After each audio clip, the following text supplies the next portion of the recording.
Hadrat Ilahi. Bagian 2. Nilai-nilai yang ada dengan manusia mengajar kepada manusia mengenai aspek tasbih Tuhan. Bakat yang ada dengan manusia membolehkan manusia berhubung dengan Tuhan. Manusia mempunyai bakat yang istimewa ini karena manusia ada berkaitan dengan roh. Ingatlah tatkala Tuhan engkau berfirman kepada malaikat, sesungguhnya aku hendak menciptakan manusia dari tanah. Maka apabila aku sempurnakan kejadiannya dan aku tiupkan kepadanya rohku, hendaklah kamu meniarap kepadanya dalam keadaan sujud. Ayat 71 dan 72 Surah Sa'ad. Maha luhur derajatnya, yang empunya arasy. Dia turunkan roh dari urusannya kepada siapa yang dia kehendaki dari hamba-hambanya untuk memberi peringatan tentang hari pertemuan. Ayat 15 Surah Al-Mu'min. Seterusnya Allah Subhanahu wa Ta'ala berfirman, dan demikianlah kami wahyukan kepada engkau satu roh dari urusan kami. Padahal tidaklah engkau tahu apa itu kitab dan apa itu iman. Tetapi kami jadikan ia nur yang kami beri petunjuk dengan ia. Barang siapa yang kami kehendaki dari hamba-hamba kami. Dan sesungguhnya engkau akan memimpin kepada jalan yang lurus, yaitu jalan Allah, yang kepunyaannya apa yang ada di semua langit dan apa yang ada di bumi. Ketahuilah, kepada Allah akan sampai segala urusan. Ayat 52 dan 53 Surah Asy-Syura. Dan mereka bertanya kepada engkau tentang roh. Katakanlah, roh itu adalah urusan Tuhanku, dan kamu tidak diberi ilmu melainkan sedikit. Ayat 85 Surah Bani Israil. Hati nurani atau rohani manusia ada berkaitan dengan roh yang termasuk dalam kategori urusan Allah Subhanahu wa Ta'ala. Roh urusan Allah Subhanahu wa Ta'ala menjadi nur yang memberi petunjuk kepada manusia. Hati nurani yang diterangi oleh nur ini akan terpimpin kepada jalan Allah Subhanahu wa Ta'ala. Roh urusan Allah Subhanahu wa Ta'ala itulah memungkinkan segala urusan sampai ke hadratnya. Amalan, doa, rayuan dan apa saja yang manusia lakukan sampai kepada Allah karena roh urusan Allah. Bagaimana semua itu terjadi tidak dapat diterangkan karena manusia diberi sedikit saja ilmu mengenai roh urusan Allah itu.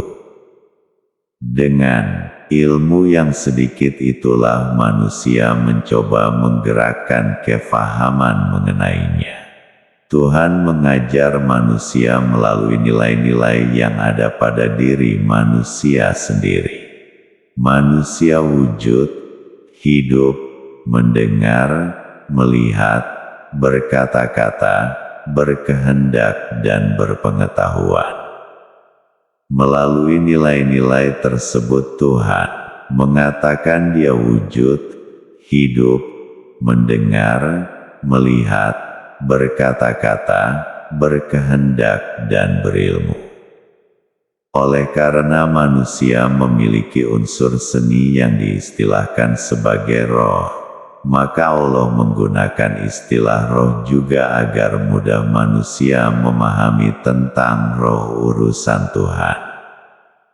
Tetapi manusia jangan lupa apa yang dinisbahkan kepada Tuhan melampaui segala sesuatu, melampaui bahasa dan pengetahuan, melampaui penyifatan, dan ibarat dan tidak ada sesuatu yang serupa dengan apa yang dinisbahkan kepadanya.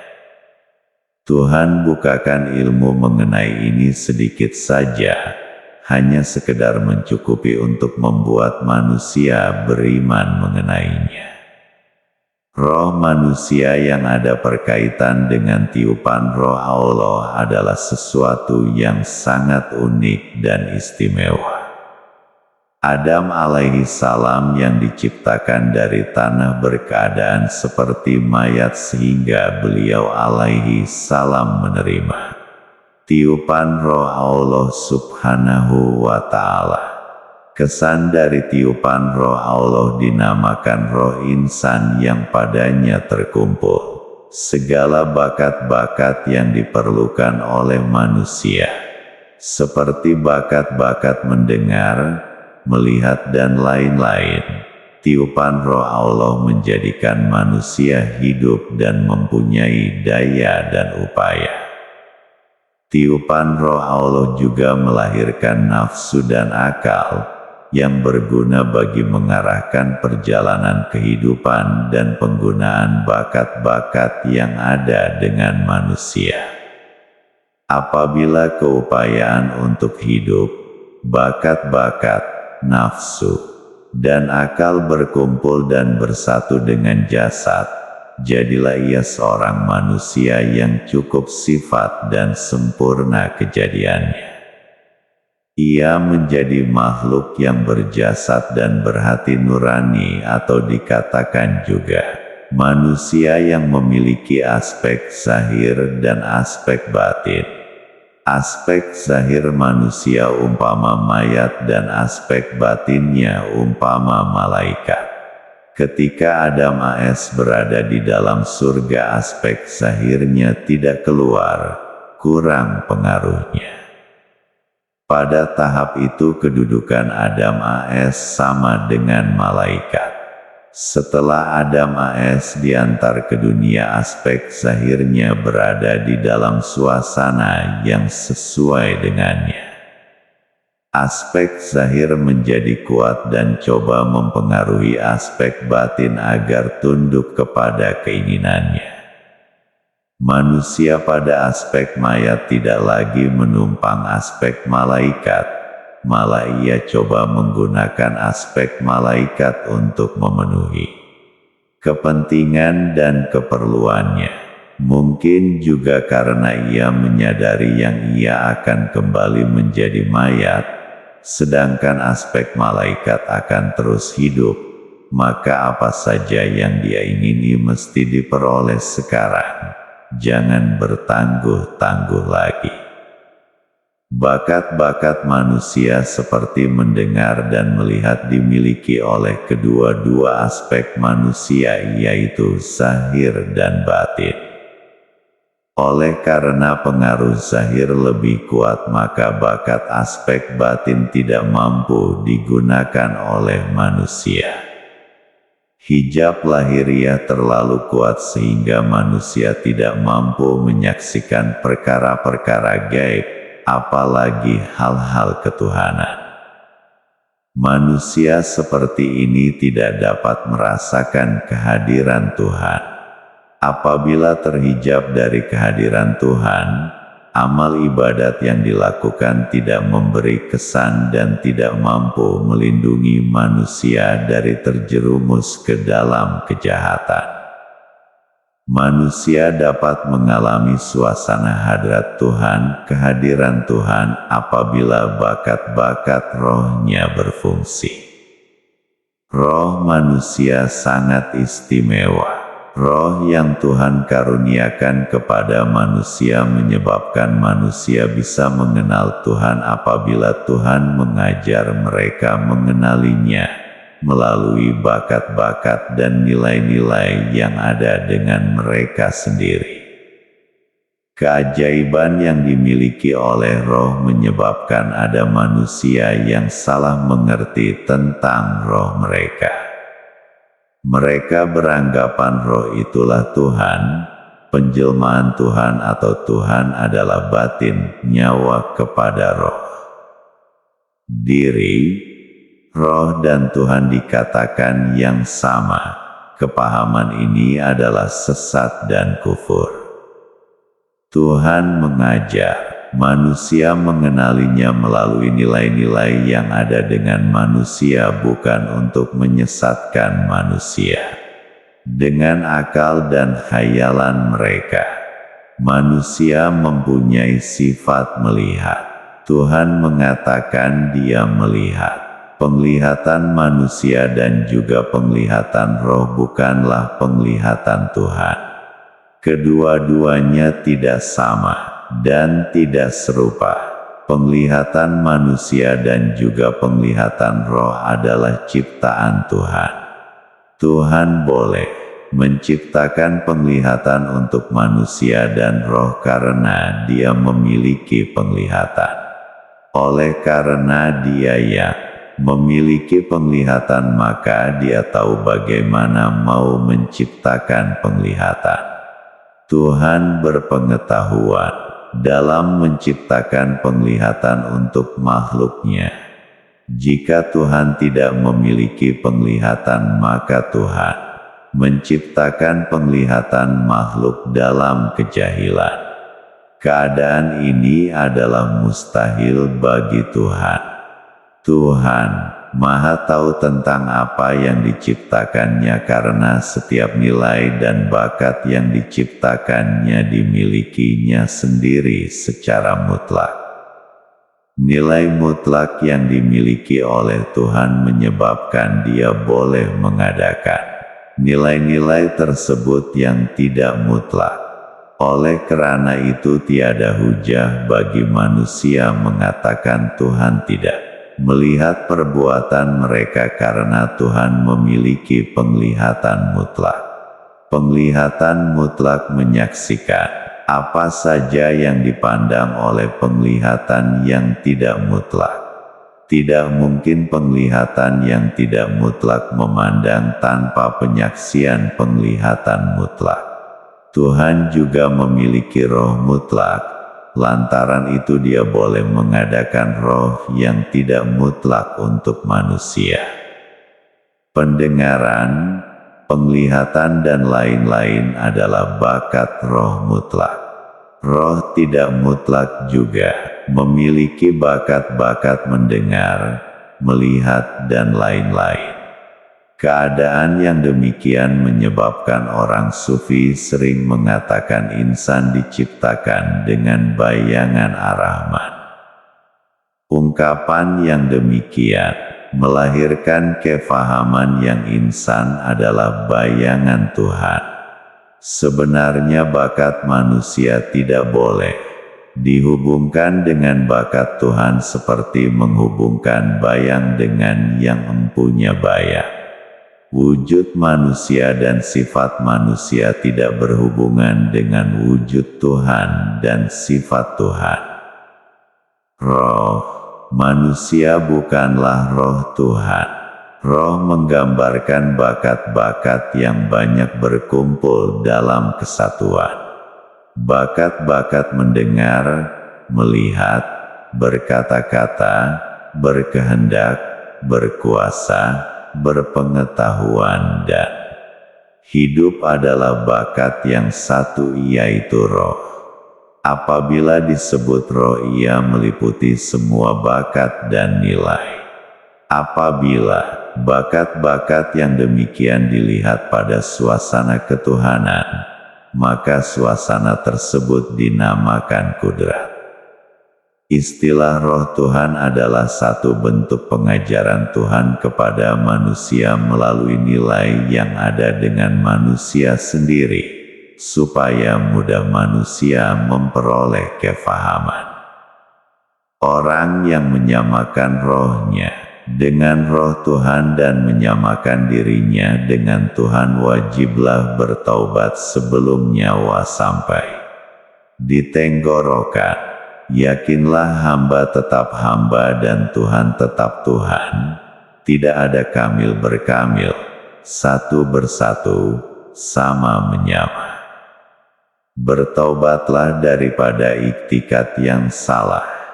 Suasana hadrat yang dialami oleh hati nurani dikenali sebagai hakikat atau hal ketuhanan.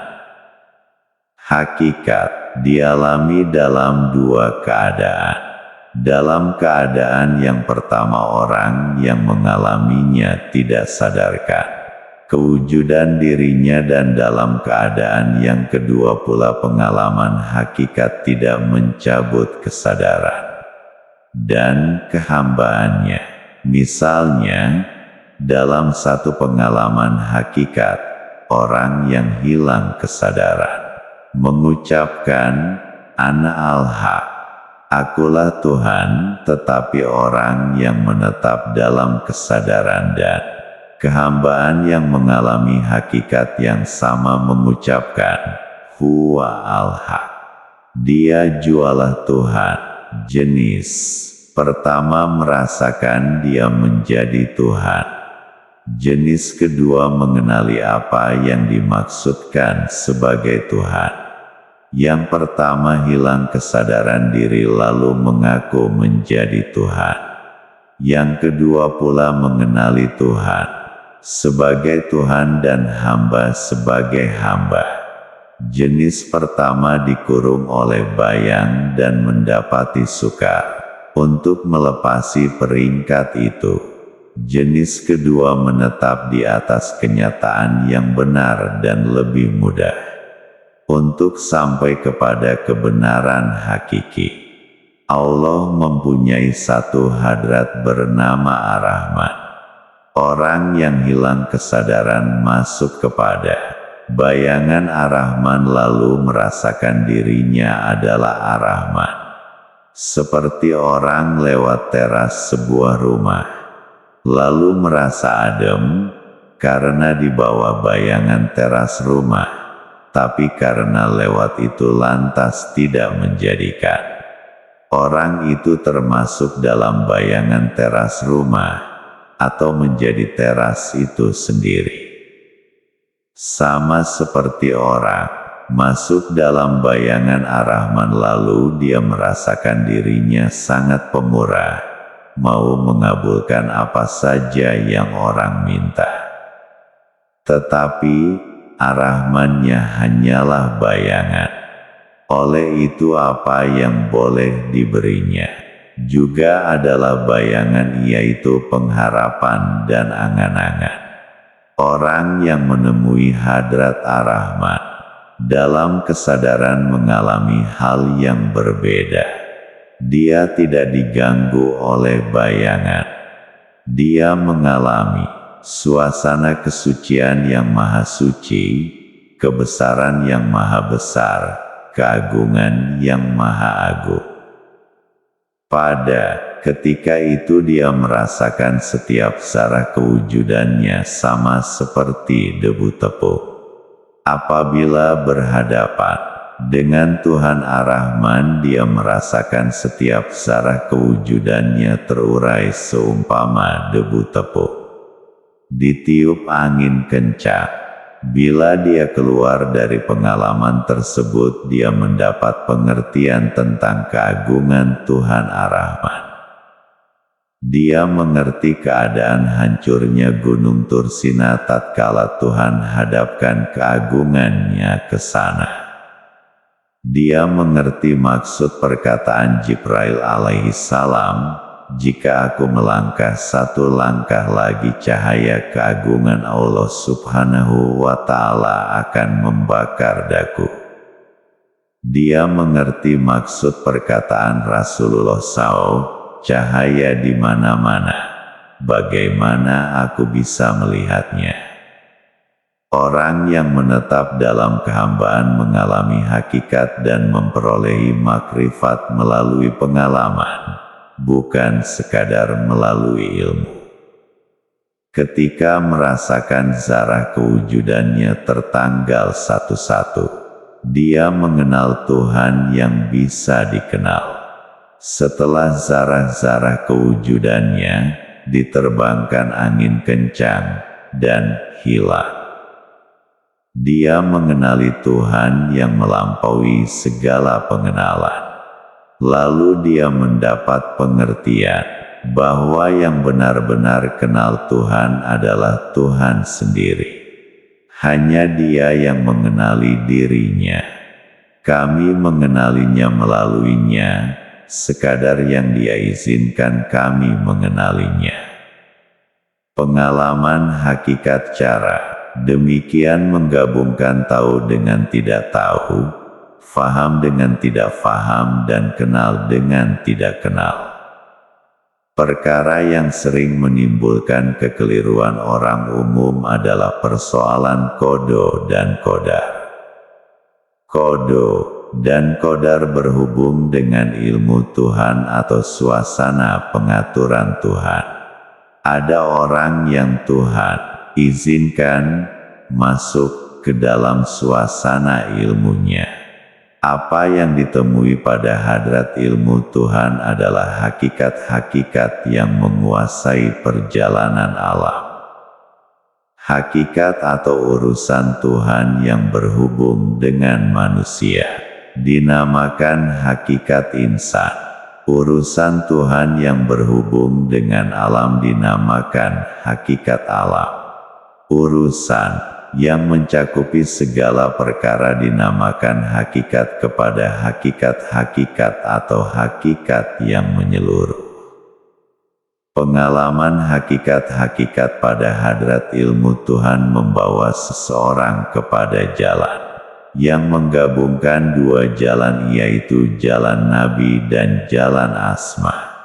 Jalan Nabi adalah syariat, yaitu mematuhi peraturan yang telah ditetapkan oleh Tuhan dan mengabdikan diri kepadanya. Tidak aku jadikan jin dan manusia melainkan untuk mengabdikan diri kepadaku. Ayat 56, Surah Az-Zariyat. Jalan Asma adalah menyaksikan rububiyah ketuhanan pada setiap masa dan dalam semua suasana. Sesungguhnya aku bertawakal kepada Allah, Tuhanku dan Tuhan kamu. Tidak ada satupun yang melata, melainkan Dia jualah yang memegang ubun-ubunnya. Sesungguhnya Tuhanku adalah di atas jalan yang lurus. Ayat 56, Surah Hud. Bukan kamu yang membunuh mereka, tetapi Allah jualah yang membunuh mereka. Dan bukan kamu yang melempar ketika kamu melempar, tetapi Allah jualah yang melempar. Ayat 17, Surah Al-Anfal. Jalan syariat memperbaiki amal dan jalan hakikat adalah menyaksikan hadrat ilahi dalam segala perkara dan pada semua suasana. Bila dua jalan berpadu, lahirlah amal zahir dan amal batin yang sesuai dengan peraturan dan kehendak Allah. Mengambil kodo dan kodar melalui nilai-nilai yang ada dengan manusia, berusaha dan beramal, dan pada masa yang sama beriman dan bertawakal kepada Tuhan yang memegang perjalanan segala urusan. Tidak ada sesuatu yang bebas dari hakikat ketuhanan yang menguasainya. Sang Kiai